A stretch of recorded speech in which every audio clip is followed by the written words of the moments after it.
So a lot of people think that the Battle of Shiloh was somewhat an accidental battle because it pretty much happened here in the middle of nowhere.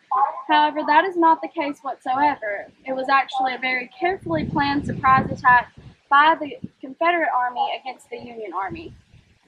So do any of you know what the two main forms of mass transportation were in 1862? Any guesses? Railroad and the river. Yes, okay, so y'all got both of them. Rivers and railroads were extremely important during the time of the Civil War. That was their primary ways of transporting their ammunition, their weapons, their food and supplies, and even their soldiers. So those were two very important things. As far as rivers go in the South, there was the Mississippi, the Tennessee, and the Cumberland rivers. Those were the three main ones that were used. So the Mississippi was known as like the best route to get into the Confederacy, and it hit the most high points, so to speak, but the Confederates were aware of this, so they made it very well fortified. That way the Union had a difficult time getting through. So a lot of times the Union would instead take the Tennessee River because it was easier to get through and it ran nearly parallel to the Mississippi. So that was just their second best option. And then the Cumberland River was to get to and from the state capital of Nashville, Tennessee. On the other hand, with railroads, the main crossroads, or one of the main crossroads in the South, was the crossroads in Corinth, Mississippi.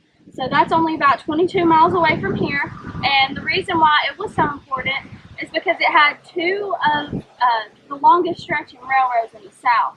So one led from Memphis, Tennessee, all the way over to Charleston, then one led from Ohio down to Mobile, Alabama. So that covered the majority of the South and was a great way to get supplies and things shipped as quickly as possible in those times.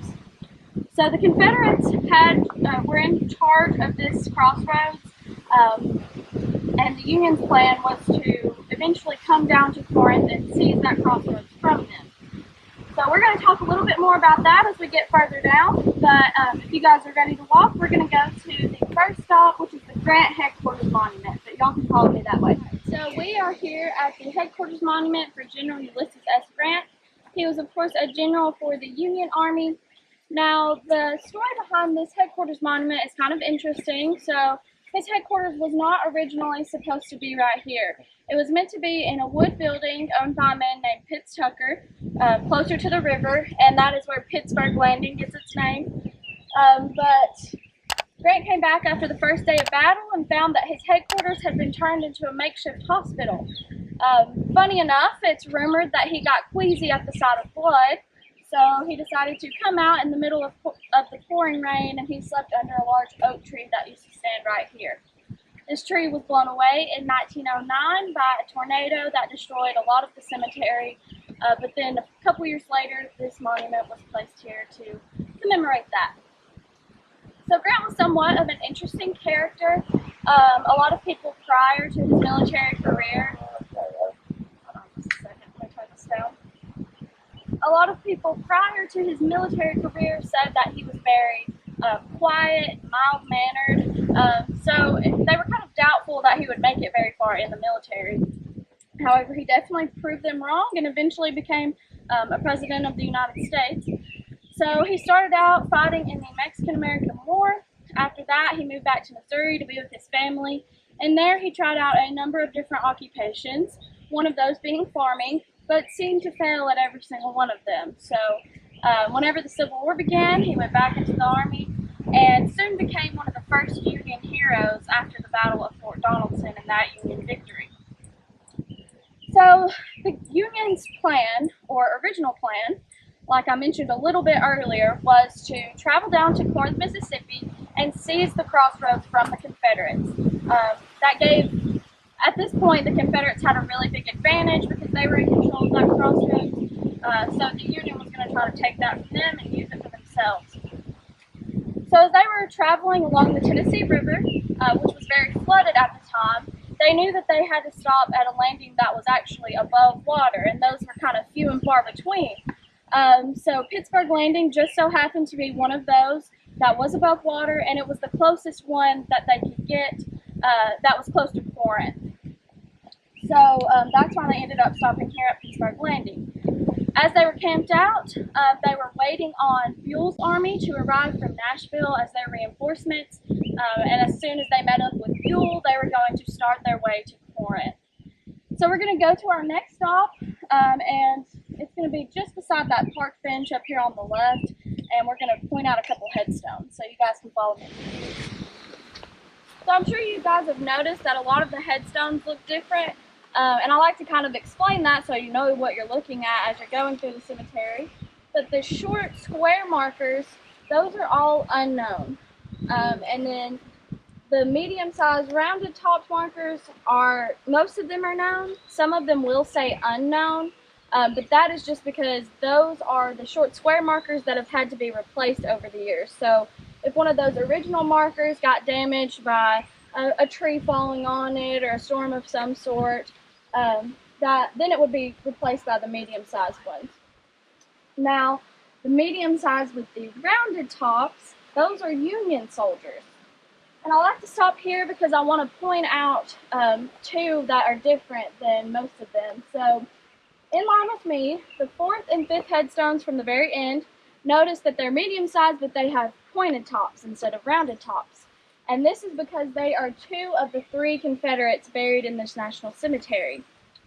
The rest of the Confederates are buried out in mass burial trenches throughout the battlefield. There is believed to be about 12 that actually exist on this battlefield. However, only 5 of them have been located. So a lot of people ask, why are they still out there? Why are they not here in the National Cemetery? Because in the mid-1900s, it was declared that Confederate soldiers were could also be known as U.S. veterans as well.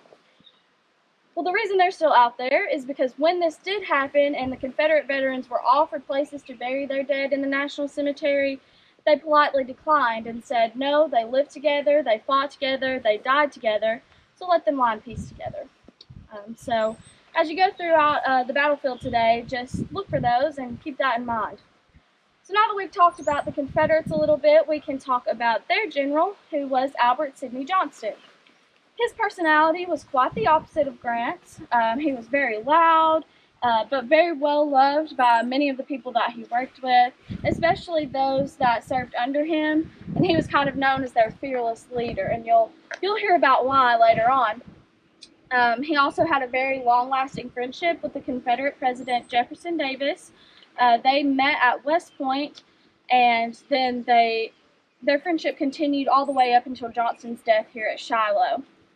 So Johnston's plan was to travel down from Corinth. Once he heard that Grant's army was down here at Pittsburgh Landing, they were going to make their way down here before Buell's army arrived, before those reinforcements came in. Their plan was to turn the left flank of the Union Army, cut off their line of retreat, and trap them down in Owl Creek. Now this was a very good idea because remember I said earlier that the river was very flooded at this time, so therefore all of these creeks were flooded as well. So that was a good way to kind of slow the Union Army down and get them to surrender as quickly as possible. I'll be careful, this is quite the drop-off, but you can get a good view of the river and of the landing as well. So this is Pittsburgh Landing down here, and we are on the Tennessee River. So this is where Grant's army would have arrived, and later on Buell's army would arrive as well. So while Grant and his army were camped out in this area, they had a fairly relaxed camp set up. They weren't expecting anything to happen here at Shiloh. They thought the main event was going to be in Corinth when they attempted to seize the crossroads. So they were mostly just drilling and training their men because a lot of these guys were volunteers that had never seen battle before. The Battle of Shiloh would be actually the first time that they would ever witness any kind of combat. So they were not expecting anything to happen. In the meantime, on the night of April 2nd, Johnston received word that Buell was starting to near Pittsburgh Landing. So Beauregard advised Johnston that now is the time to go. So they started making their way from Corinth to Pittsburgh Landing, and it wasn't supposed to be that long of a trek. However, Instead of arriving the morning of April 4th like they had originally planned, they didn't get here till the evening of April 5th. Now, the reason for this is because they had quite a few setbacks along the way, and one of those main setbacks were the road conditions. So they didn't have these nice paved roads like we see today. That were not as luxurious as that. They were dirt roads, and with all the rain going on at the time, they just were mud. So you can imagine with the thousands of men coming through, their heavy equipment, their wagons, their cannons, their horses, everything was just digging them deeper and deeper into the mud, so it took them quite a while to get here. So because they were late, Beauregard was worried that they had lost that element of surprise that they were hoping for. Beauregard thought that was going to be their main advantage, so he was trying to convince Johnston to go back to Corinth and come up with a different plan. But Johnston refused, and this is where the fearless leader part comes in, and he said, no, I would fight them if they were a million. So he was confident that they could win this battle no matter what, as long as they attacked before Buell's army arrived. So in the meantime, in the Union camps, some of the soldiers were starting to get a little bit anxious. There were rumors spreading around the camps that some of the soldiers heard drums in the area or heard gunfire. Some even said that they saw Confederates roaming around. So everybody was a little bit on edge at this point, except the officers. So none of them were really taking those rumors seriously, except for Colonel Everett Peabody. So he decided to take it upon himself and send out a morning patrol of about 250 men on the morning of April 6th. So those guys left out from their tents at about 3 a.m., started looking for anything suspicious in the area, and they did run into Confederates in Fraley Field at 4:55 that morning. So that is the reported time that the Battle of Shiloh began. Now, the Battle of Shiloh went on to be one of the deadliest battles in the Civil War, and it definitely was the deadliest battle to its date, with 23,746 total casualties just in 2 days here. That does include killed, wounded, and missing, but you have to remember the majority of the wounded soldiers died weeks later from medical complications like disease and infection. So as you're going throughout the battlefield today and looking at all the sites, be sure to keep that number in mind and keep in mind all of the sacrifices that were made here. Even though it may seem like you are practically in the middle of nowhere, this battle still had a great amount of significance in our nation's history. So thank you all for joining me today. I hope you enjoy the rest of your day at the park.